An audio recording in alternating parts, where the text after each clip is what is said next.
Dale. Pues la La idea estoy después es... grabando. Sí, sí, ya Perdón. se está, lo empecé a grabar. Listo, perfecto. La idea después es guardarlas en un lugar de archivos compartidos. Así que después más adelante organizamos para que de última me pases el archivo por Sí, celular. cómo no, cómo no. Perfecto, Se gracias. puede bajar de la web directamente. Buenísimo.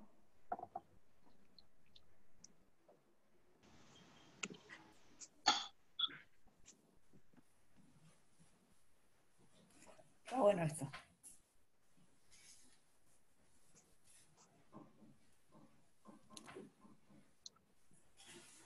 Hola María Belén, hola. Micaela entró. Ajá. Buenas tardes. Hola, ¿cómo te va? Bien, muy bien.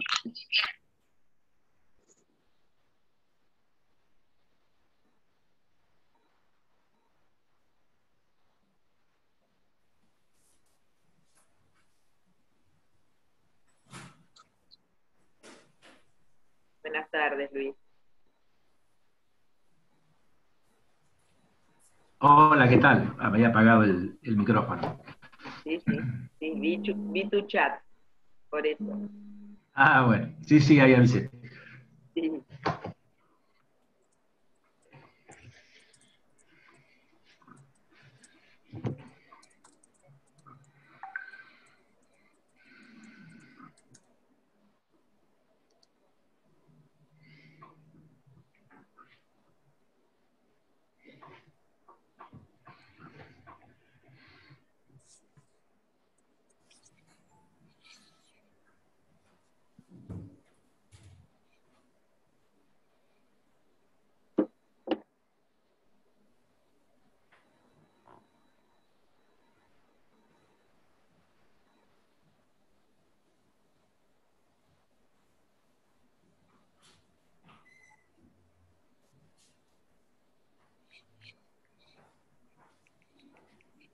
Tenés una pregunta, Germán. Ah, perdón, estoy acá viendo las... A ver si Sí, puedo para ver la el chat. presentación del complejo respiratorio. Ah, perdón. Si está disponible en algún lado, te preguntan. Complejo respiratorio porcino, porque la que se dio, sí. Va a estar, todavía no me lo pasaron los chicos de Marco Juárez, porque tenían que hacer alguna especie de edición, alguna parte que no se había grabado bien. Cuando lo hagan me la van a pasar y la voy a dejar disponible en el espacio de colaboración que hay de la red. No sé si recibieron todos el link al espacio de colaboración, deberían poder entrar todos, cualquier cosa después me escriben, si no pueden.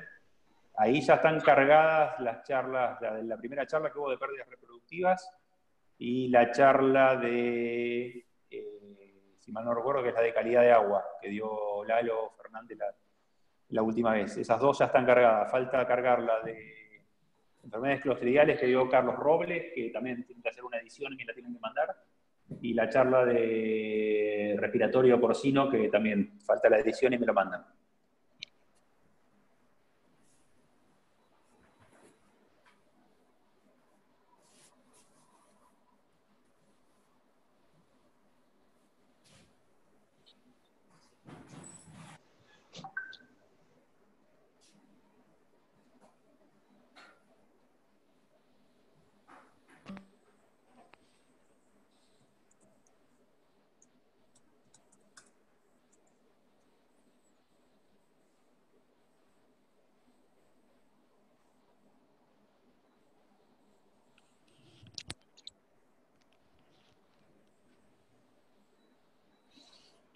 Si querés, esperamos no sé cuánta gente hay conectada ahora.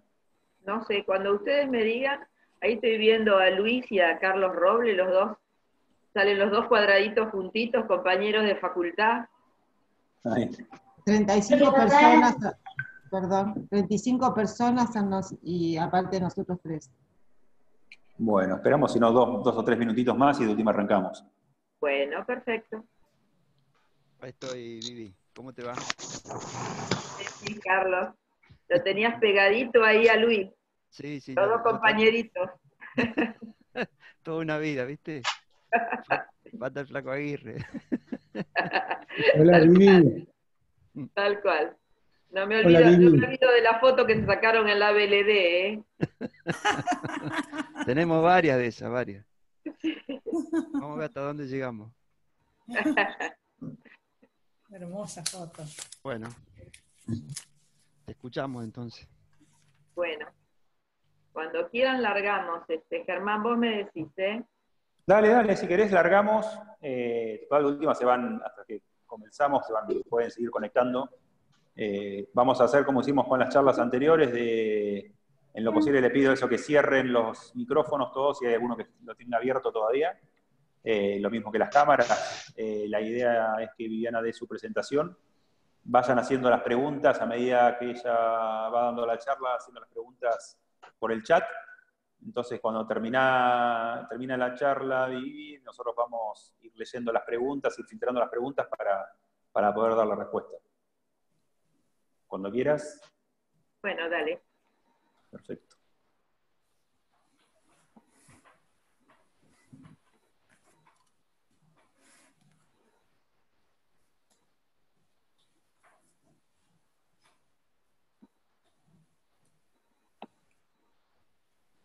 Bueno, arrancamos entonces.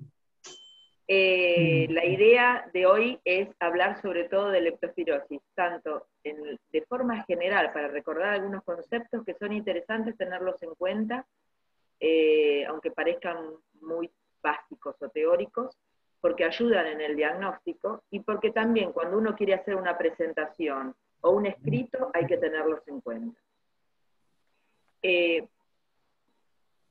Todos ustedes saben que es una enfermedad infectocontagiosa, por supuesto, y que está causada por el género Leptospira. Ahora después vamos a ver algunas distintas cosas que tiene el género Leptospira y algunas actualizaciones al respecto. Y acá lo importante es que recuerden que no solamente afecta a los animales de producción y a los animales de compañía, sino que también los animales silvestres cumplen una función muy importante, no solamente como portadores, sino que algunos inclusive también padecen la enfermedad. Y algunos que antes creíamos que eran silvestres, muchas veces, actualmente, algunos ya pasan a criarse para consumo. Así que por eso también es importante. Y por supuesto, finalmente, la fuente final es el hombre, a quien infectan. No solo los animales, sino el medio ambiente. Con respecto a este dibujito, que es una leptospira con su simpática forma, y la terminación en gancho, y acá me gustaría, de todos los conceptos que ustedes ya saben, que tomemos 2 o 3 datos importantes, que van a ser importantes tanto para manejar el material que será luego para diagnóstico, como también para reconocimiento en un microscopio, que son tanto su forma helicoidal, como su tamaño, un diámetro de 0,1 micra, esto va a ser importante que lo recordemos, por 6 a 20 micras, los extremos en gancho, mucha movilidad, y es un aerobio exigente, o sea que no lo vamos a poder cultivar en cualquier medio de cultivo. Eso desgraciadamente quiere decir que los cultivos tienen que hacerse en laboratorios que dispongan de los medios de cultivo especiales para leptospira, que es el MJH, el Fletcher, MJH tanto líquido como semisólido, y también hay un nuevo medio que estamos usando bastante, que es el medio de Staff, que es bastante útil para los aislamientos. De la familia Leptospiraceae, todos ya lo saben, pero les voy a recordar cómo vamos a ejemplificar con canícola, cómo tiene que llamarse una leptospira. El género es Leptospira, la especie ejemplifico con interrogans, el serogrupo es canícola, el serobar es canícola, y después está la cepa, que es Honutrecht 4, que es la referencial. O sea que ven todos los pasos, porque algunos dicen leptospira, otro leptospira interrogan, otro leptospira canícola. Bueno, esto es lo correcto, nada más se lo muestro para que ustedes lo vean. Con respecto a las últimas clasificaciones, aquí vemos que este es un árbol genético con distintos clados, y vemos que el grupo superior, aparecen las que nosotros conocemos que son las patógenas. Fíjense que está Borpeterseni, ahí adentro de Borpeterseni está Balum, está Harshobovis, está Interrogans, ahí está canícola, icteromorrágica, pomona, Kirchneri, ahí está gripotifosa, son las patógenas que nosotros ya conocemos. Después viene el clado del medio, que es las biflexas, o sea, las no patógenas. Pero hay un tercer clado, que es el que está más abajo, que es el de las intermedias. Espérense que me olvidé de poner las flechas. Las aprófitas o biflexas y las intermedias. Las intermedias son aquellas que es como que tuvieran una pata en cada clado. Provocan alguna sintomatología, pero leve, y por el otro lado, en muchos casos no hacen absolutamente nada. ¿Qué casos se ha visto o qué bibliografía que hay? Nosotros estamos trabajando bastante con las intermedias, tenemos un PICT en el cual estamos trabajando con las leptospiras intermedias, y la bibliografía, ya las referencias bibliográficas internacionales, hablan de que se pudo identificar en bovinos, en animales silvestres y en casos clínicos humanos. Casos clínicos humanos, pero que, digamos, son casos clínicos humanos donde eran casos muy leves, como una gripe muy suave. Acá, en nuestro país, nosotros ya estamos trabajando y tenemos algunos logros en cuanto a aislamientos de intermedias, sobre todo del medio ambiente. Aquí en este cuadrito, esto por favor alejar ventana de la aplicación compartida. ¿Qué será esto? No sé. ¿Ustedes ven bien la presentación, Germán?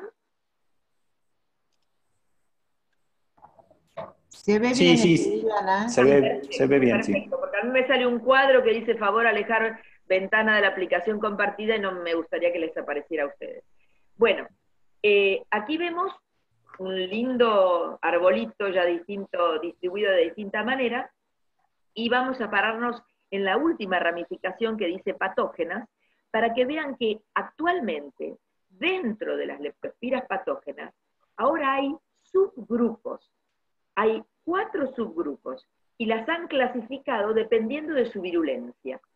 Y aquí vemos que el subgrupo 1 es el más virulento, están las que conocemos de toda la vida, las interrogans, ahí están, recuerden, pomona, canícola e icteromorrágica, y el subgrupo 2, un poquito menos patógena, está Borpeterseni, ahí está Balum, Harshobovis, que es algo con el cual se está trabajando bastante actualmente.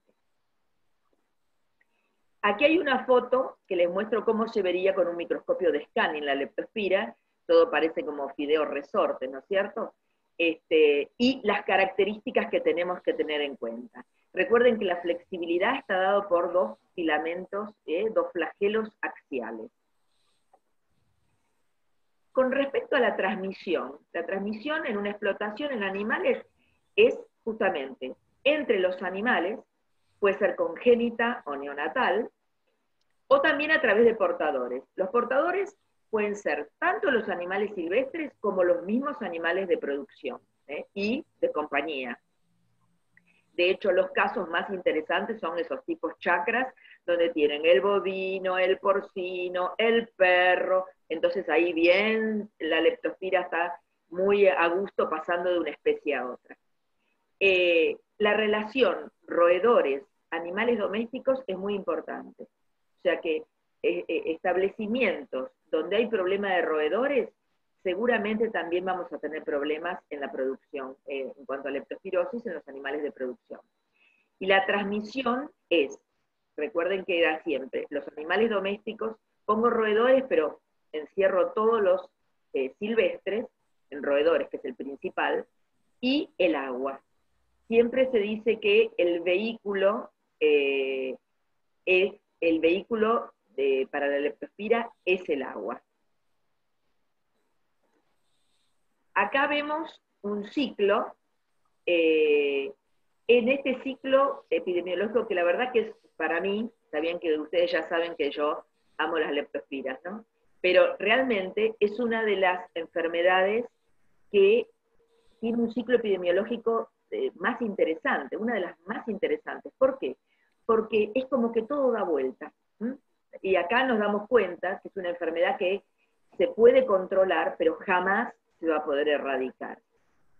Se necesita un portador y un animal susceptible. El espejo de agua es bastante importante dentro de la transmisión. Los animales silvestres que viven alrededor de las aguadas hacen sus madrigueras cerca, y eso cuando sube por las inundaciones barre de todos esos nichos y de esas cuevas de roedores, de coipos, lo que sea, barre la orina depositada ahí y va a la aguada. Luego, tanto los animales domésticos, como vemos ahí un perro, se acercan a la aguada, se pueden infectar, esa puede ser una vía para el hombre. Los animales silvestres que pueden infectar a los animales de compañía como al hombre en forma directa, el hombre que se puede infectar directamente del medio ambiente, y los animales de producción que se acercan a distintos puntos y se infectan. Y se pueden, como les dije hoy, infectar entre las distintas especies entre ellos. Con respecto a las vías de transmisión, las vías de transmisión pueden ser horizontal, y ahí tenemos la vía directa, inseminación artificial, por el coito, por la orina, es la más importante, por secreciones y por órganos. Con respecto a inseminación artificial, uno puede pensar, bueno, las pajuelas tienen antibióticos. Sí, puede ser que tengan antibióticos, pero en algunos casos eso no se controla, y si eso no se llega a controlar, ahí sí puede transmitirse. De hecho, está puesto como una vía porque evidentemente en algún caso lo han detectado. Indirecta, el agua y barro son los dos principales, y también en distintos campos donde hay determinadas especies de pastos que tienen sus hojas como contenedoras de líquido, cuando un animal orina, un animal silvestre o un animal de producción orina, queda conteniendo un poquito esa orina y puede pasar otro animal y infectarse. Por el otro lado, otra vía de infección, de transmisión, sería la vertical. Y la vertical es la congénita o trasplacentaria, ¿sí? Para la primera pregunta que nos hacemos, para recordarlo, es que la leptospira entra por piel y por mucosa. Entra al torrente sanguíneo, se distribuye, y al cuarto, quinto día, cuando empieza la formación de anticuerpos, es como que huye hacia distintos órganos donde es más difícil que lleguen los anticuerpos, va al riñón, al humor acuoso, al cerebro, y ahí es donde, digamos, se acantona, sobre todo en el riñón. Se acantonan los tubos contorneados proximales. Por el otro lado, nosotros cuando vemos que es la transmisión y cómo son los pasos, eso es importante tenerlo en cuenta para después ver en qué momento tomamos qué muestra y cuándo, o sea, el tiempo exacto, que lo vamos a ver después en un esquema. Aquí la transmisión en el hombre, como lo ven, el agua es como algo fundamental para la transmisión para el hombre. Vemos distintas escenas, y les recuerdo que, por ejemplo, nosotros hemos tenido, bueno, en Santa Fe ustedes bien saben que cada vez que hay infecciones aumentan, no solamente los casos humanos, sino los casos en animales de producción y todo. Y también ha habido muchos casos en Corrientes y Entre Ríos, de humanos digo, todos asociados al agua. ¿Cuál sería el signo más importante, digamos, el signo en el cual nosotros pensamos, o sea, los veterinarios decimos, esto puede ser leptospira siempre cuando hay un aborto? Entonces, cuando es un aborto en las distintas especies, ahí pensamos que es leptospira. Y nos enseñaron en la facultad que el feto es, digamos, el aborto es terminal y autolítico. O sea que tiene focos de necrosis y todo, como se ve en la imagen superior izquierda, que sería esta amplificada. Sí es cierto, la mayoría de los casos es un feto autolítico, terminal. Esto se da sobre todo en los casos de brotes con Leptospira pomona, pero ha habido casos en los cuales se aisló también pomona y no eran fetos autolíticos como se describe. O sea que si bien la mayoría son fetos con esas características, también puede haber fetos que no están con focos de necrosis y también es por leptospirosis. Con respecto a los síntomas en los bovinos, los síntomas clínicos en los bovinos pueden ser muchos. Recuerdo una presentación que hacía nuestra colega Graciela Draghi, en la cual era como, no sé, ocupaba 3 columnas de lo que decían los libros, que era la descripción de todo lo que podían tener los bovinos relacionados al leptospira. Yo me estoy enfocando solamente en estos que son los más clásicos, que es el aborto, la mortandad perinatal, los fetos autolíticos, como dijimos recién, la retención placentaria, la infertilidad, la muerte embrionaria, la ictericia, la mastitis y la agalaxia. Y ojo acá que muchas veces en los tambos, los bovinos de leche, no pensamos que por ahí puede ser problemática la leptospirosis, y se ha aislado en muchos tambos con problemas clínicos, con mastitis y inclusive abortos en los tambos, pero también con mastitis se ha aislado leptospira. A ver qué pasa, que no pasa la siguiente. Por favor, Alejandra, a ver. Ahora sí. Los síntomas en los bovinos son súper variados. Pueden ir de una forma subclínica o clínica a algo leve o letal. La forma subclínica, sobre todo, está asociada a aquellos animales de producción que no están preñados y aquellos que no están en periodo de lactación. O sea, esos son los que generalmente presentan la forma subclínica. Y la forma clínica, bueno, animales preñados o en lactación, pero aparte, aquellos cuadros más severos se ven sobre todo en los animales jóvenes, en los cuales se ve en terneros, donde hay fiebre, depresión, disnea, hemoglobinuria, ictericia. En el campo dicen mea sangre, ¿no es cierto? Se orina con coágulos sanguíneos, llega a ser hasta rosada la orina. El aborto es terminal, 6 a 9 meses, pero siempre está, diría, el 90% de los casos en los cuales el aborto es terminal y es de 6 a 9 meses, es porque seguramente el problema es pomona. Pero vamos a introducir algo que ya hace años estamos hablando, ¿no? Inclusive estamos atrás de eso con la gente de Balcarce, en el cual Harjo, y específicamente cuando digo Harjo, me voy a referir, ustedes recuerden que Harjo hay 2 Harjos. Está el Harjo que pertenece a la especie interrogans, que es la que se chequea en la MAT, es Harjo pragino, y está Harjo bovis, que pertenece a otra especie, que es Vorpeterseni, que es la asociada a infertilidad, a muerte embrionaria, algún caso inclusive clínico de aborto, puede serlo. O sea que no es la clásica tormenta de aborto como se describe. Después vamos a hablar un poquito más al respecto sobre Harjo bovis. ¿Qué pasa con los bovinos de leche?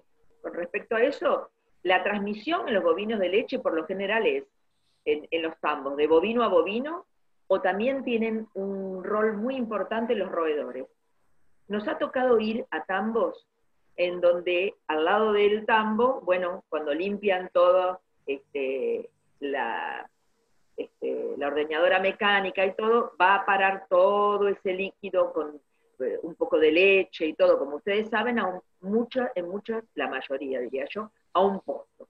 y ese pozo está cerca del tambo. En ese pozo están pero re contentos todos los animales silvestres de que llegue tanto nutriente a ese pozo, y inclusive se observan alrededor de esos pozos unas madrigueras fenomenales, con unos roedores donde viven toda la familia, desde la abuela, la madre,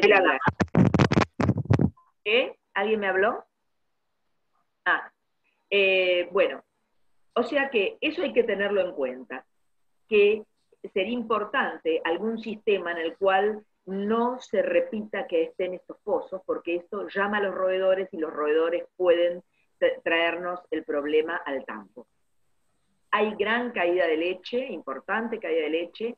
Los animales en lactación, los que están en lactación tienen disgalactia o agalactia, y en pocos casos se retorna a la producción habitual. O sea, generalmente no se logra, por más que se trate el bovino, volver a una producción como la que tenía anteriormente de padecer la enfermedad. Hay ubres blandas, se observan ubres blandas, una secreción de un aspecto calostral, con alto contenido celular, flóculos y coágulos sanguíneos.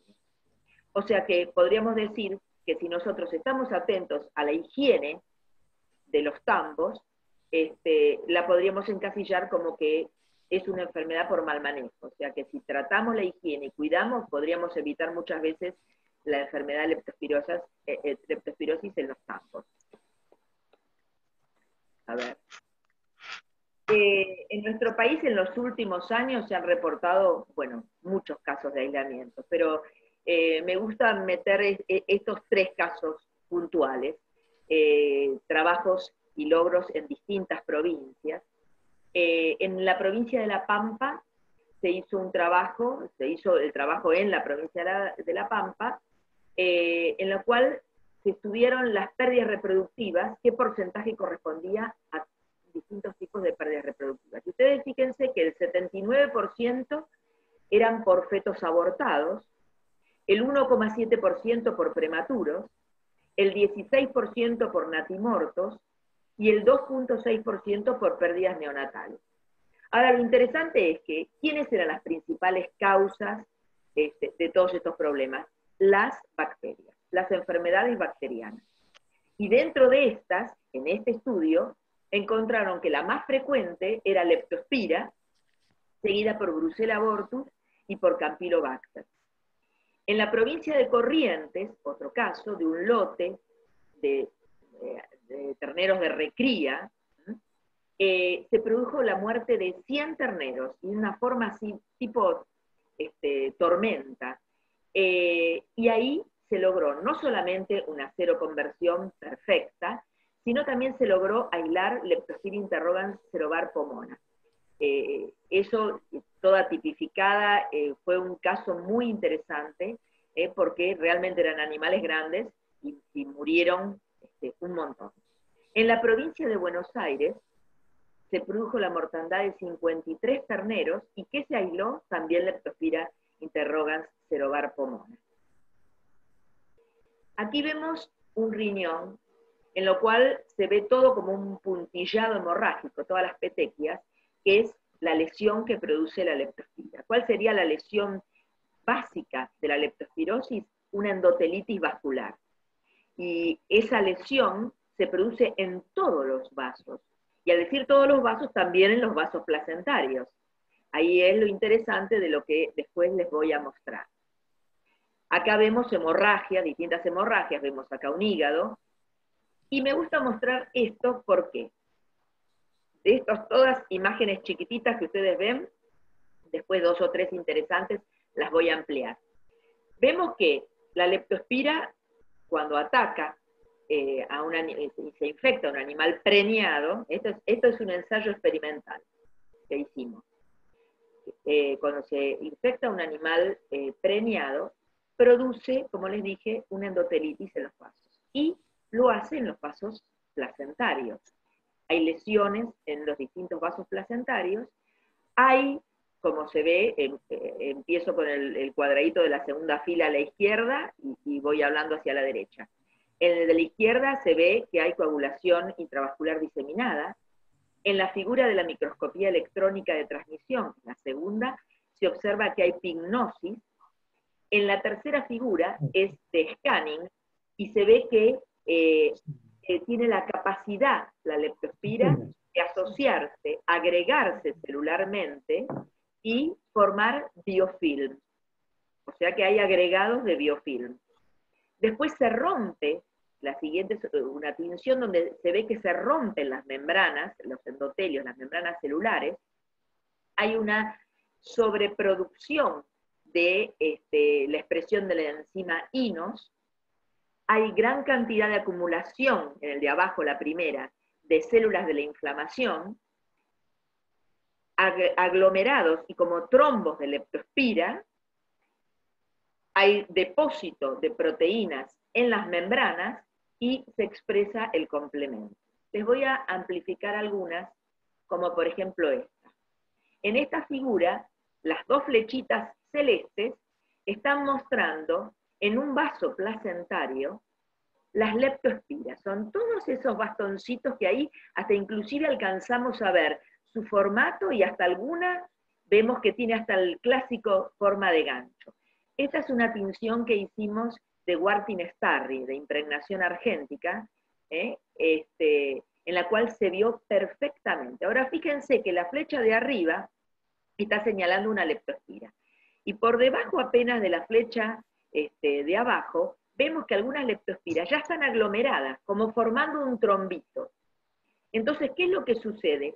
Ese trombito que se forma va circulando y cuando va por los vasos placentarios, empieza a tapar, sumado a los trombitos, más su capacidad de formar biofilm, va tapando los vasos placentarios. Entonces, ¿por qué el feto es autolítico generalmente? Porque se corta, al tapar esos vasos, se corta la llegada tanto de nutrientes como de oxígeno de la madre al feto. Entonces el feto muere para después, posteriormente, ser expulsado. Aquí vemos un corte donde, un vaso placentario también, donde se ve que hay degeneración hialina y vemos también todas las vacuolas, la vacuolización, degeneración vacuolar. En esta vemos que hay, es simplemente para mostrarles el gran acúmulo que hay de células de inflamación. Ven todas las células acumuladas ahí color azul, gran cantidad de células de inflamación. Para pasar un poquito, esto sucede en todos los animales, en todos los animales sucede esto. Para hablar un poquito con respecto a los pequeños rumiantes. Los pequeños rumiantes no es algo que pensemos demasiado todos en leptospirosis, sin embargo deberíamos pensar. En los caprinos, por ejemplo, se ha logrado aislar caprinos con problemas de mastitis, aislamos pomona. Y en ovinos se ha aislado Borpeterseni. Aquí ven, a la derecha, el cuidador de cabras, qué contacto directo tiene con los animales, o sea que vemos que también es una fuente de contagio bastante importante. Y también vemos la imagen de la oveja. Esta es una foto de Mercedes Corrientes, del INTA de Mercedes Corrientes, donde ellos hicieron la necropsia de esta oveja y se llega a ver la ictericia del animal. ¿Cuáles son los síntomas clínicos en porcinos? En porcinos, los mismos, pero podríamos agregar, más allá de los abortos y la infertilidad y la mortalidad perinatal, podemos agregar que a lo mejor paren los lechoncitos, pero hay menor número de lechones. Y en algunos casos se observa momificación. Si hacemos serología entre los distintos porcinos, así un estudio epidemiológico, casi el 27% son seroreactivos. Pero después vamos a ver qué significa el concepto seroreactivo. Con respecto a los aislamientos que se han logrado en porcinos en nuestro país, yo siempre cuando hablo de aislamientos hablo de nuestro país, es Pomona, icteromorrágica, las dos cepas que se han aislado de casos clínicos en porcinos. En equinos, ustedes saben que en equinos el veterinario siempre pensamos, porque aparte nos lo enseñaron en la facultad, ¿no? Que es la fluxión periódica o la iridociclitis, en lo que ahí tenemos que sospechar que puede ser leptospira. Pero aquí hemos logrado aislar de tanto de animales que tenían signos clínicos en equinos grandes, y no solamente porque tenían una lesión ocular, sino que tenían problemas de aborto. Y aparte acá, fíjense que hay un equino, un potrillito, esta es una foto también de Mercedes Corrientes, que le produjo la muerte y se observa ahí la ictericia. También les podría contar que tuvimos un caso hace un par de años en INTA Cerrillos, en Salta, y nos envió las muestras Juan Micheló, donde no se logró aislar quizás por el problema que todos sabemos de las distancias, pero sí hubo una seroconversión, pero de libro, lo cual, y inmunofluorescencia positiva. Por lo tanto, era leptospira y tenían problemas justamente los equinos de aborto. Ahí vemos ictericia, infertilidad, fluxión periódica, aborto. Básicamente, cuando pensemos en el diagnóstico, ya sabemos que para cualquier enfermedad infecciosa hay 4 tipos de diagnóstico: el clínico, el microbiológico, molecular y serológico. Nosotros veremos, dependiendo de nuestras instalaciones y nuestras posibilidades, cuál de ellos podemos hacer uso, o ojalá de todos. Clínicos son ustedes, es el ojo clínico. Microbiológico es detectar justamente el agente. Y la leptospira, detectarla la podemos hacer directamente por el microscopio, con un microscopio de campo oscuro, con una gotita de orina, podríamos verlas, o un aislamiento, sembrar, y después se incuba, se logra el aislamiento y lo verificamos nuevamente con el microscopio de campo oscuro, a través de tinciones, como las que les mostré, de impregnación argénica, la Wartin-Starry. También hay otras, no es la única, está la técnica de Levaditi, pero nosotros usamos la Wartin-Starry, que es la que pusimos bien a punto. También inmunofluorescencia directa, esa es una técnica que usamos muchísimo porque es muy práctica y rápida y específica. La inmunohistoquímica también es muy buena técnica. Lo que sucede con inmunohistoquímica es que para poder visualizar las leptospiras se necesita una alta carga de leptospiras. En cambio, con la inmunofluorescencia directa, con que observemos 1, 2 o 3 leptospiras en el campo, ya es diagnóstico. Entonces, lo recomendable para diagnóstico es inmunofluorescencia directa. Con respecto al molecular, es PCR, distintos tipos de PCR, o BNTR, que no son el variable number tandem repeat, que no son más que 7 PCRs que se ocupan de tipificar cuando se logra un aislamiento.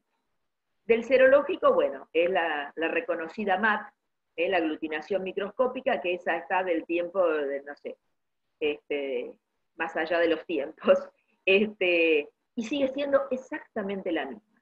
Y para el que les pregunte, ¿la MAT da diagnóstico? La respuesta de ustedes debe decir sí. Si hay seroconversión, es un diagnóstico que lo puedo considerar muy bien y de confirmación.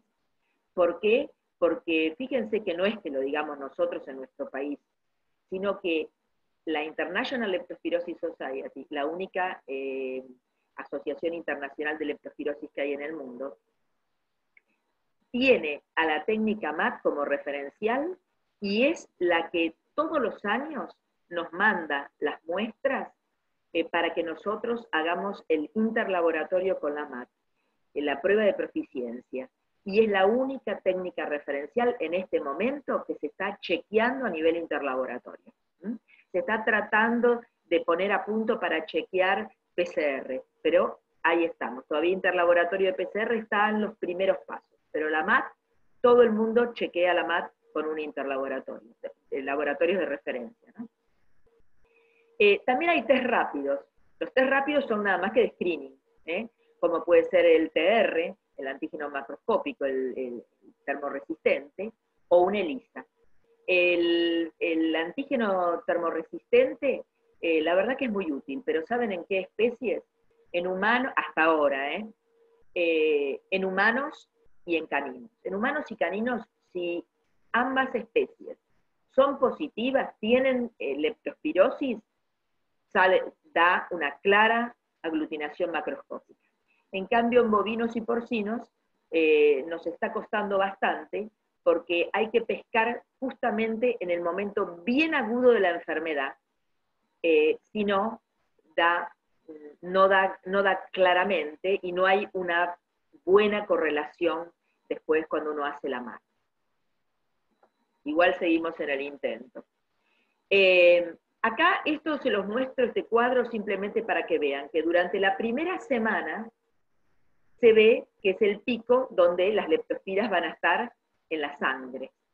Entonces, si yo quiero intentar aislar leptospiras, voy a mandar sangre, o voy a mandar, digamos, depende de las distancias, ¿no?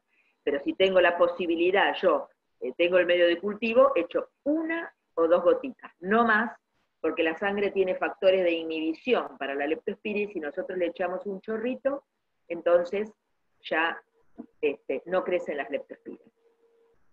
Si queremos líquido cefalorraquídeo, bueno, a partir del 4.º día lo podemos obtener. Si acaso es nuestro material, la posibilidad es orina, ahí como durante la primera semana no vamos a enganchar la leptospira en la orina, sino que tenemos que proceder con la toma de muestra a partir de la 2ª semana.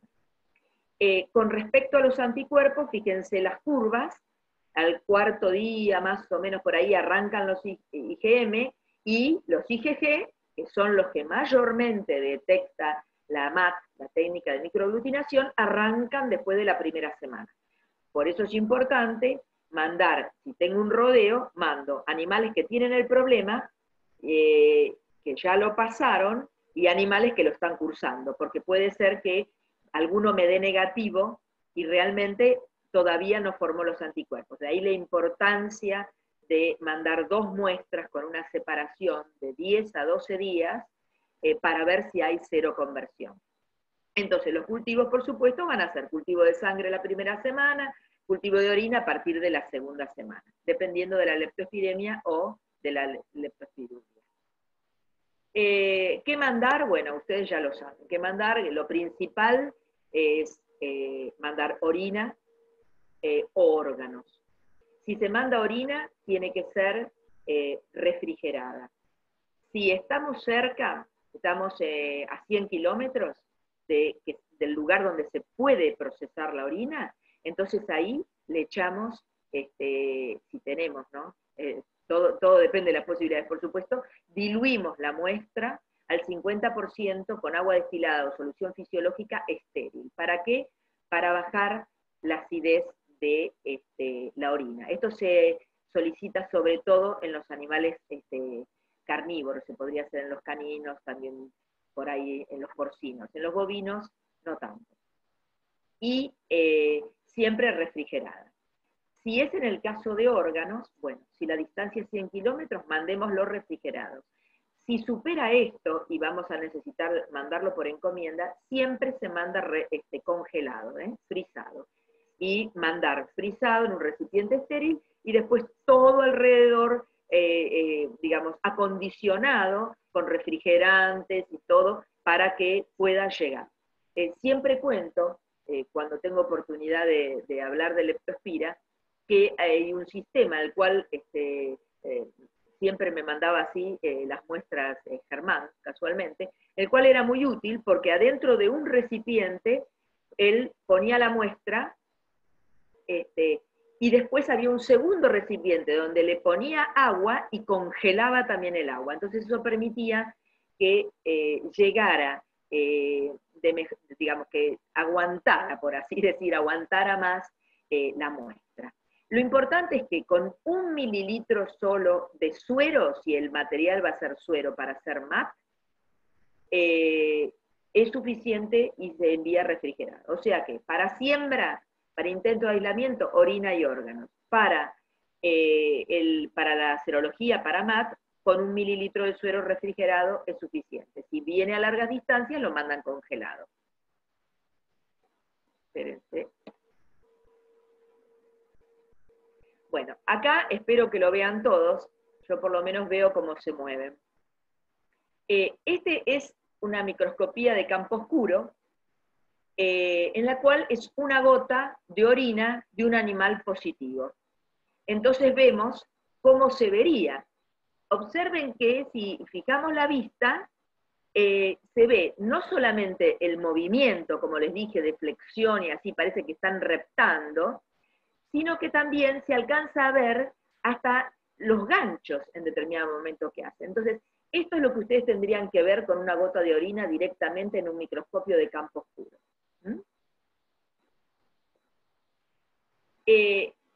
Para poder aislar leptospiras, sabemos que el tiempo de duplicación de las leptospiras, en las bacterias tenemos, bueno, como ustedes ya todos lo saben, las bacterias que se duplican rápidamente, su tiempo de duplicación como son las enterobacterias, las muy lentas como es el Mycobacterium, y en el medio está la leptospira, que necesita 5 o 6 días para poder crecer en un cultivo. Entonces, ¿quiénes le ganan en una muestra que a lo mejor tiene algún contaminante? Justamente las bacterias contaminantes que se duplican, se reproducen rápidamente. Por lo tanto, es muy recomendable en los medios de cultivo que se intenta aislar, agregar o 5-fluorouracilo,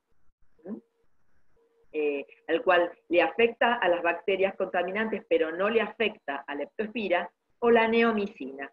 Ahí ven las cantidades, 100 a 200 microgramos por mililitro de medio de cultivo del 5-fluorouracilo y unos 300 microgramos por mililitro en MJH o Fletcher. Es lo que se agrega en el momento que se hace el medio de cultivo, se le agrega eso.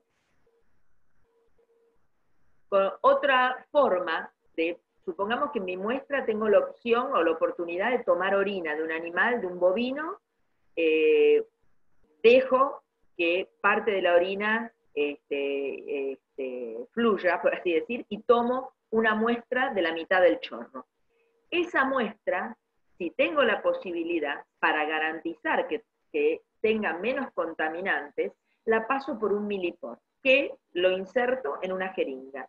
Y entonces, ese milipor, que tiene que tener 0,22 milimicras, ustedes fíjense que hoy dijimos que era importante recordar que la leptospira tenía un diámetro de 0,1 micra, y ahora entonces entenderán por qué.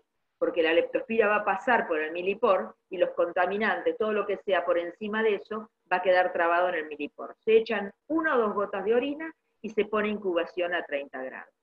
Acá vemos distintos cuadros de lo que podemos hacer con un trocito de órgano que nos manden. Vemos que se puede hacer. En el cuadro derecho arriba, vemos que hay un portaobjeto donde se está haciendo improntas en un portaobjeto para mirar inmunofluorescencia en un microscopio de inmunofluorescencia. Entonces se hace la impronta en cada celdilla y se coloca se fija, se coloca el conjugado, se lava, se incuba, se lava, y después se mira el microscopio de inmunofluorescencia. Debajo, en el cuadro izquierdo, vemos que se está haciendo PCR, se está tomando un trocito para extraer el ADN. Y debajo, a la derecha, vemos que se está sembrando un trocito de órgano con una pipeta Pasteur de vidrio en el medio de cultivo, MJH o Fletcher o Staff.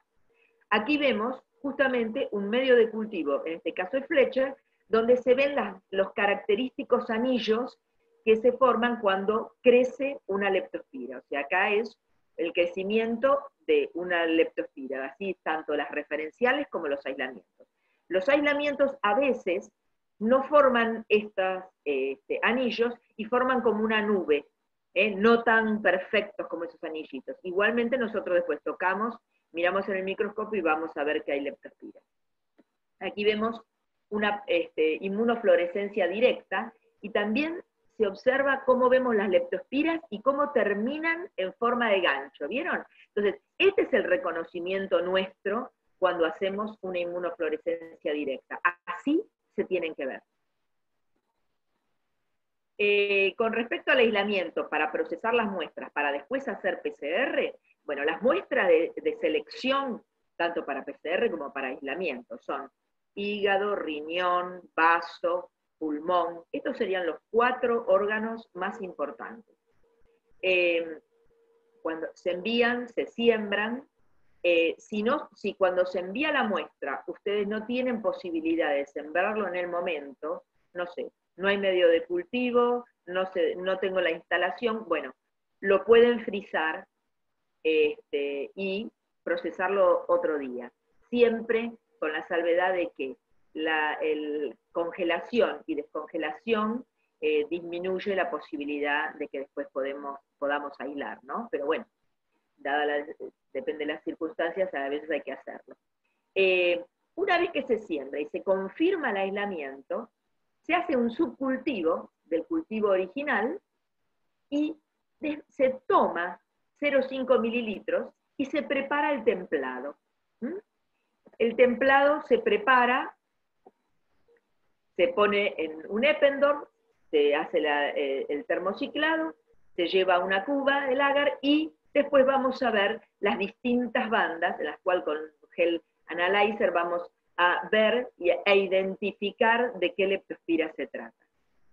Cuando tengamos los datos, nosotros después determinamos qué especie y también tenemos la capacidad de poder formar árboles, y esto que está ahí abajo, estos árboles son todas leptospiras de distintos grupos y de distintas especies. ¿Qué PCR se pueden hacer? Bueno, la 16S, que es la más común de todas, se sigue haciendo, y se hace normalmente.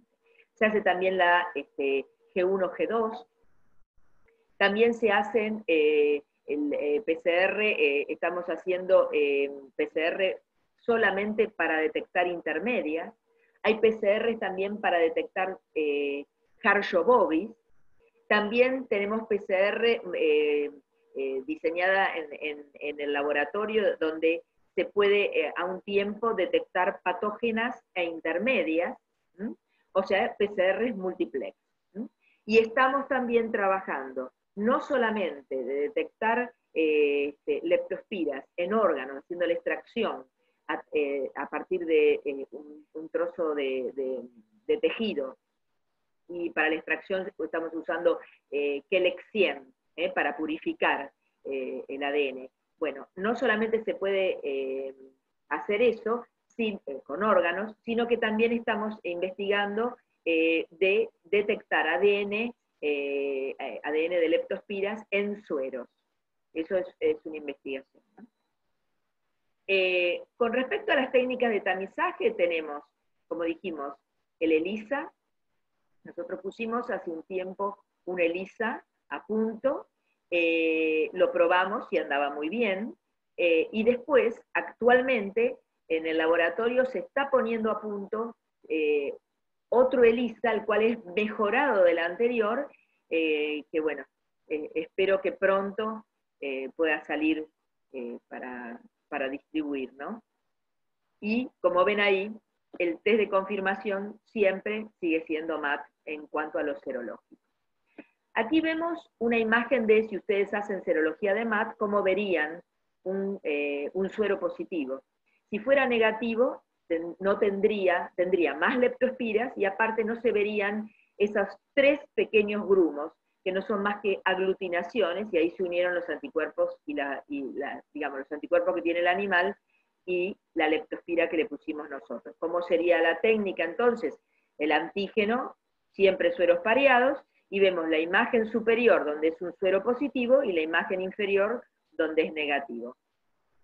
En cuanto a los animales de producción, ¿qué serovariedades vamos a poner? Vamos a poner, acá está por serogrupo, serovar y cepa, que es lo mismo, o sea, es como que voy discriminando. Balum, canícola, icteromorrágica, pomona, gripotifosa, cerro, que es Wolfi y Harsho pragidno, y Tarasovi. Estas son las cepas. Actualmente nosotros en el laboratorio estamos incorporando Bratislava para chequear los chanchos y también Harsho bovis. Harsho pragidno y Harsho bovis suelen dar exactamente lo mismo. Serológicamente aparentemente no se diferencian. Los métodos, como concluyendo el diagnóstico, los métodos entonces, con los 4 que nos quedaríamos como importante para el diagnóstico. La inmunofluorescencia directa. Si ustedes no tienen el microscopio de inmunofluorescencia, pueden enviar, en el caso nuestro, al laboratorio, directamente el portaobjetos con la impronta. Lo fijan solamente, no tienen que tener conjugado, lo fijan y lo mandan. Lo mandan en una cajita, envuelto en algo, llegan bien. Y la técnica serológica MAT, por supuesto ya se los dije, el aislamiento y PCR. Son las 4 técnicas que...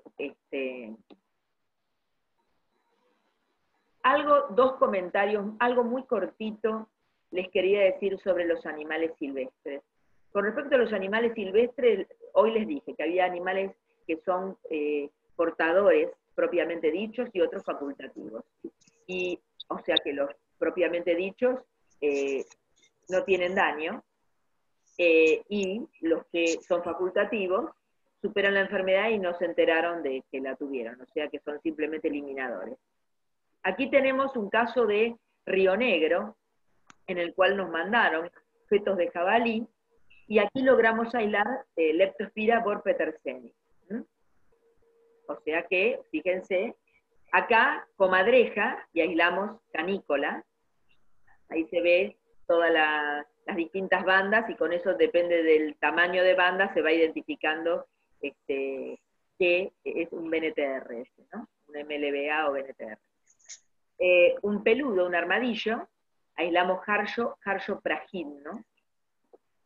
Un zorro, Copenhageni, es icteromorrágica.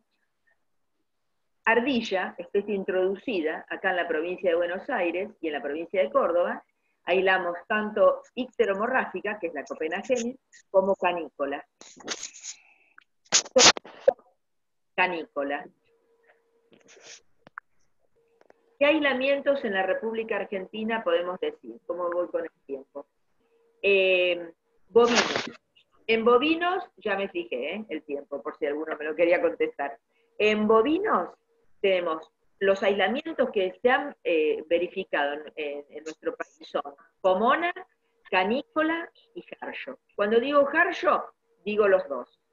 Harsho pragidno fue aislado de riñones de bovinos en frigoríficos.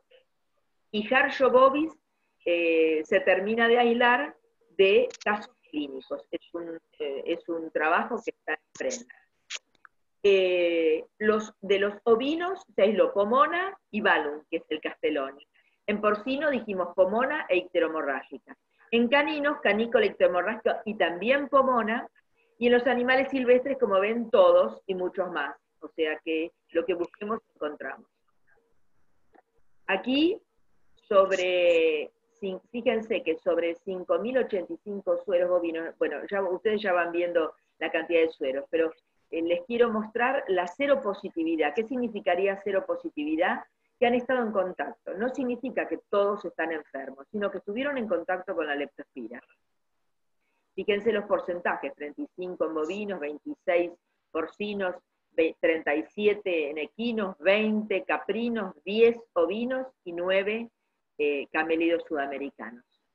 Acá ven los porcentajes de serología que hemos hecho en animales silvestres. Y algunos, digo silvestres, de estos 2, hay 2 que ya no son silvestres, ya están en producción, como son los ciervos y los camélidos, que ya es una producción más que atendemos los veterinarios, fíjense los porcentajes, ¿no es cierto? O sea que bien importante. Y algo llamativo es que hay mayor porcentaje de positividad en los ciervos de los pantanos que en los ciervos colorados. Y estos ciervos colorados son de la Pampa, y el ciervo de los pantanos es de Corrientes y Entre Ríos. Entonces fíjense ustedes que estos animales están más en contacto con el agua.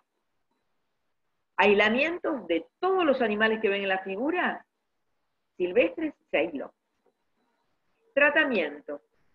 Tratamiento con antibióticos, con los más sencillos que hay y los que usamos normalmente. La penicilina funciona perfecto, la streptomicina, la dihidrostreptomicina, las tetraciclinas, se dan aproximadamente, se dan 25, 30 miligramos kilo peso vivo. Según el caso, si son casos agudos, se dan durante 3 o 4 días por vía parenteral. Si son casos subclínicos, a lo mejor con una aplicación, pero estos funcionan bien, siguen funcionando bien. Y lo que se agrega a esto es la doxiciclina, que funciona muy bien. Eso lo tendrán que evaluar porque la doxiciclina es bastante más cara, entonces ya tiene que ser un animal con un valor que realmente se justifique, ¿no? Con respecto al control, el control hablamos de vacunación. La vacunación tenemos que es multivalente, o sea, puede tener, en el mercado van a encontrar de todo. Van a encontrar una vacuna que tiene un solo serovar, por lo general es Pomona, o vacunas que tienen 7 serovares. Bueno, lo importante es que sean serovares endémicos, y lo que se pide siempre que sean serovares que se ha hecho la vacuna a partir de cepas patógenas, o sea, de aislamientos, no referenciales como las que usamos en MAT. Tienen que tener los serovares endémicos en la zona. ¿Y qué animales de producción se vacunan rutinariamente? Los bovinos y los porcinos. Esos son los que normalmente se vacunan. ¿Se podrían vacunar los ovinos y caprinos? Digamos, no tiene ninguna contraindicación, se podrían, pero no es algo que, no son especies que habitualmente se vacunen, ¿no? No hay una gran cantidad digamos, de productores que lo vacunen. La vacuna es anual y la primera dosis se da a los 4 meses de edad. La primovacunación se da y después hay que revacunar a los 21 o 30 días. Siempre hay que dar una dosis de refuerzo anual. Esta es una bacterina inactivada que tiene un adyuvante, pero es una bacterina. Por lo tanto, ni siquiera está la garantía de que cubra totalmente un año. Por lo tanto, el refuerzo anual es lo mínimo que podemos pedir, ¿no? La administración es por vía subcutánea, y en los bovinos se le da aproximadamente 5 mililitros y en porcinos 3 mililitros.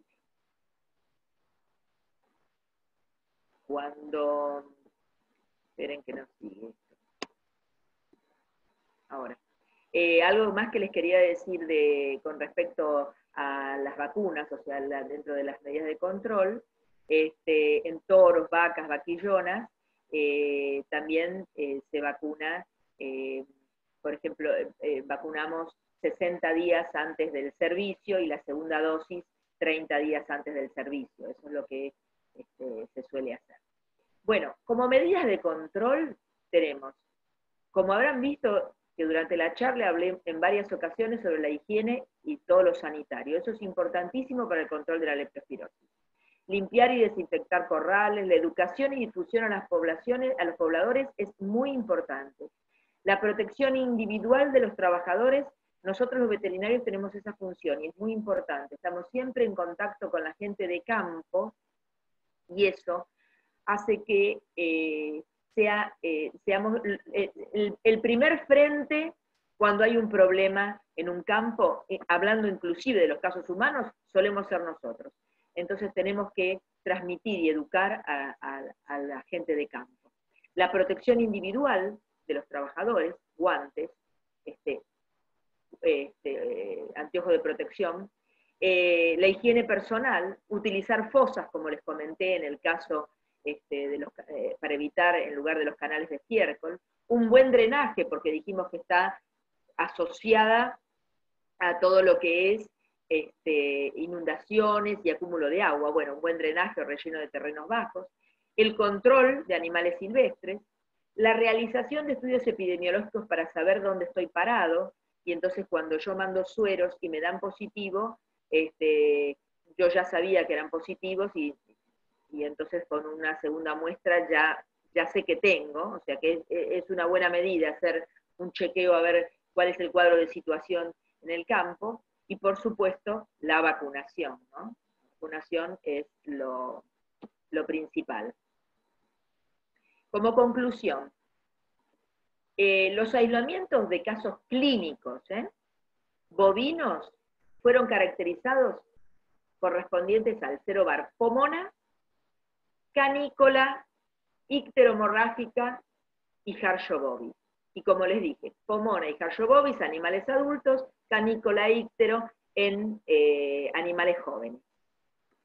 Y dentro de Pomona tenemos una gran variabilidad. Tenemos, si uno empieza a ver bien el perfil genético de los distintos aislamientos de Pomona, hay unas pequeñas diferencias. Es por eso que se los agrupo en serovar Pomona, grupo A, B, C, D, 4 grupos.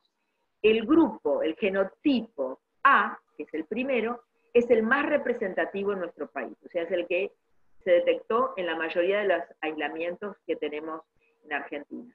Los aislamientos de terneros, ya les dije, canícola icteromorrágica, en porcinos, Pomona icteromorrágica, en equinos, Borpeterseni, se logró aislar también, en ovinos, Borpeterseni, como les comenté, y en camélidos terminamos de aislar también Leptospira borpeterseni, tipo Harshio bovis.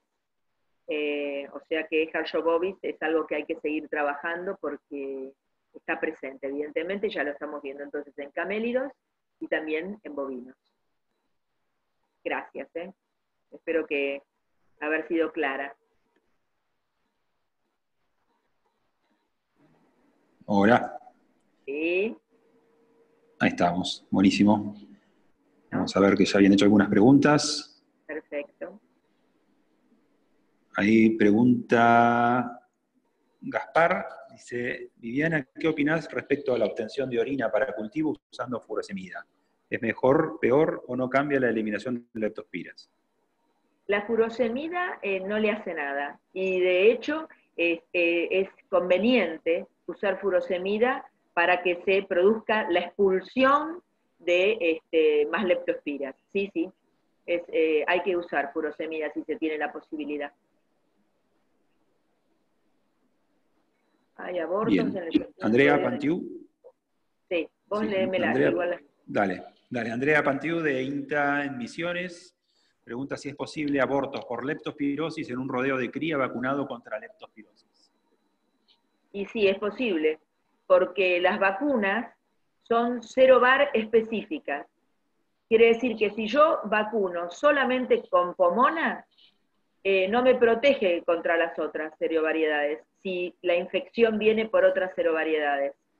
Acá lo importante es que sea una vacuna que tenga las serovariedades problema, o sea, las endémicas, y que aparte sean patógenas, ¿cierto? O sea, que no sea que se hizo la vacuna con las cepas que les dieron de un cepario. A eso me refiero. Pero recuerden que la vacuna es serovar específica, protege solamente el serovar presente que está en la vacuna. Bien.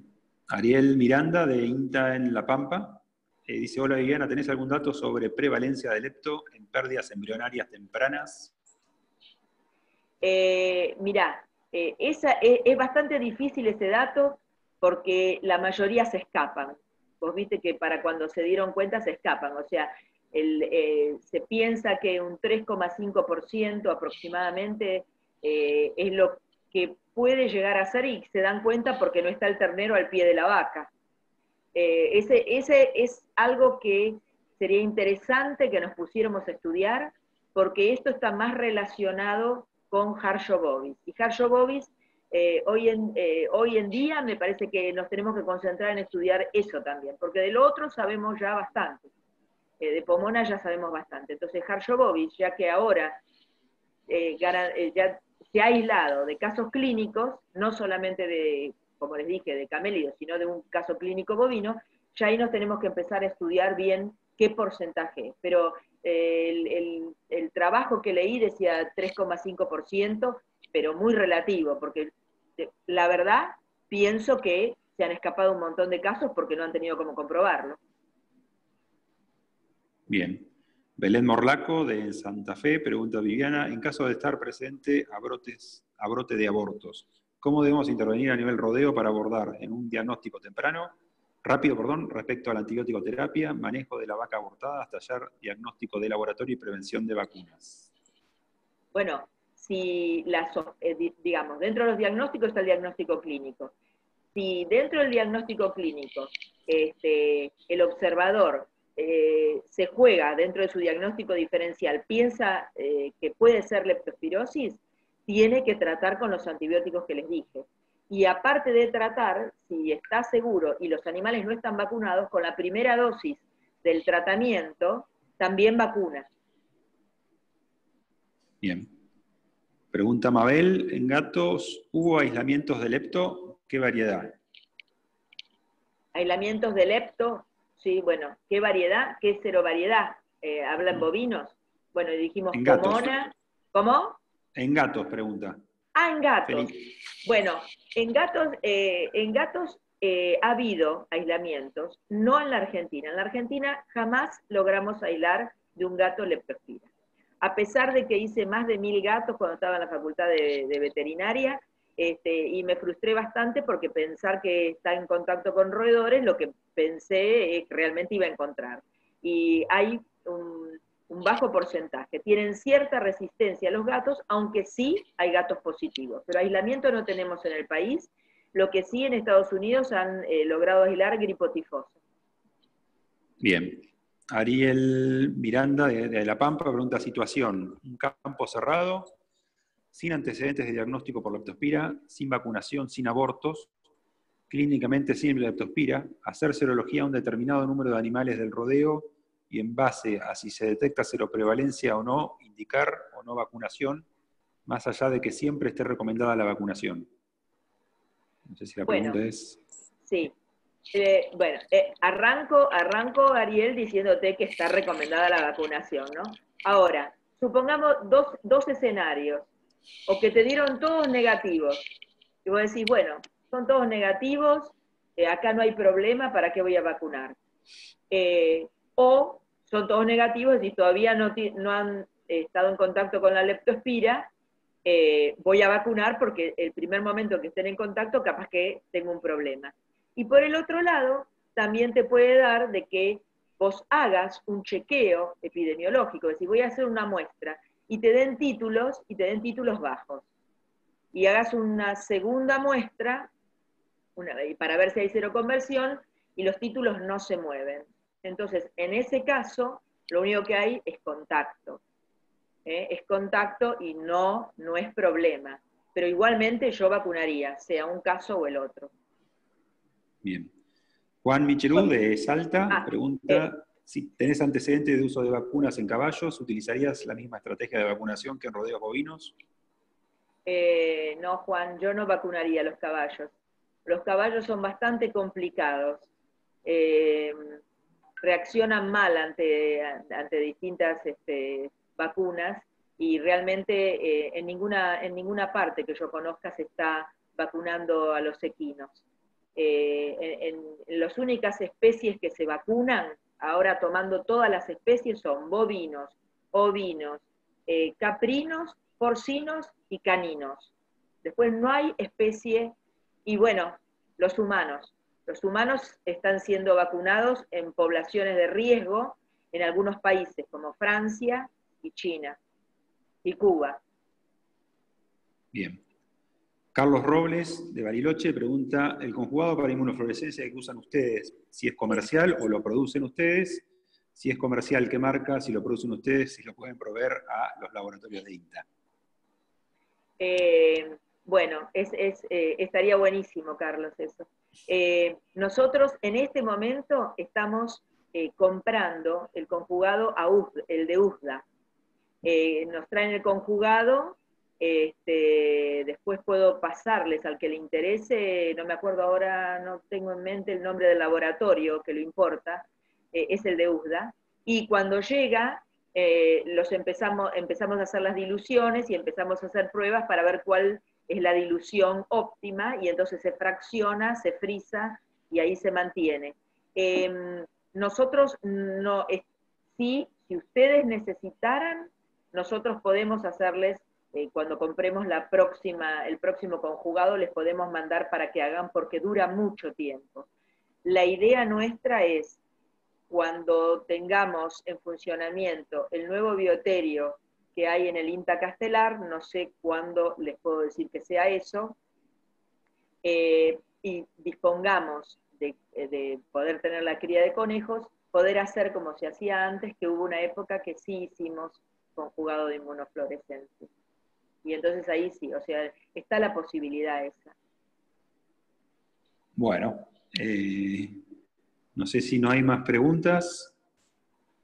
Bueno, el mail de Viviana seguramente lo tienen todos. Ahí, bueno, está Alejandro Abdala, que pregunta, disculpa, me perdí casi toda la charla, ¿cuál es el mejor material de la necropsia para realizar diagnóstico por PCR? La necropsia. ¿Qué material es extraído durante la necropsia de un bovino, me imagino?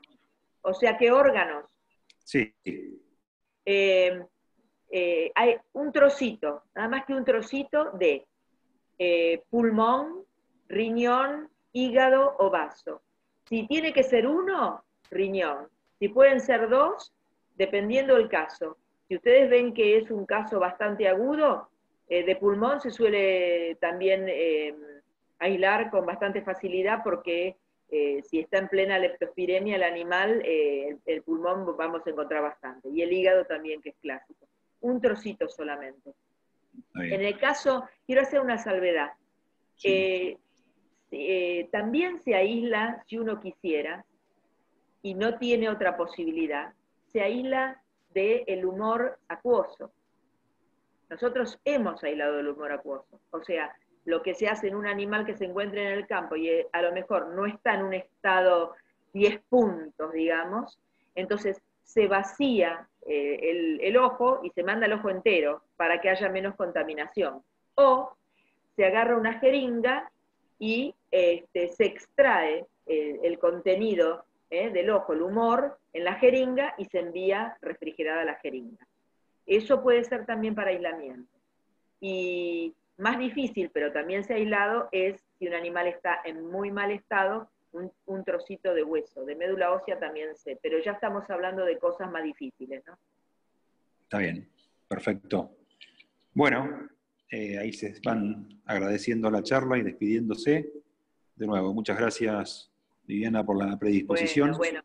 Saben que lo de la inmunofluorescencia, a Carlos le hablo ahora, que lo preguntó, es algo que también sería muy interesante que lo pudiéramos producir y distribuir a todos aquellos experimentales que cuentan con un microscopio de inmunofluorescencia, o la posibilidad de que algún laboratorio se lo facilite para hacer algo. La verdad que eso estaría muy bueno. Esa es algo pendiente que vamos a ver si lo podemos hacer, ¿eh? Eso buenísimo. Sí. Bueno, los invitaba entonces para la próxima charla, que es el viernes que viene, que va a ser sobre micotoxinas. Los disertantes serán Adriana Salvat y Diego Cristos, de allá de Castelar, del Instituto de Alimentos y de Patobiología, y Juan Po del INTA de Balcarce, el viernes que viene a la misma hora, a las 2 de la tarde, y a partir del lunes arrancamos con el ciclo de casos de diagnóstico. El lunes 18:30 horas, voy a mandar de nuevo el mail recordándolo, y el link de contacto que vamos a cambiar va a ser a través de Zoom, como lo venimos haciendo estas otras charlas, y esto va a ser cada 15 días, así que bueno, el lunes a las 18:30 el primer caso lo va a presentar Carlos Margineda de INTA Marcos Juárez.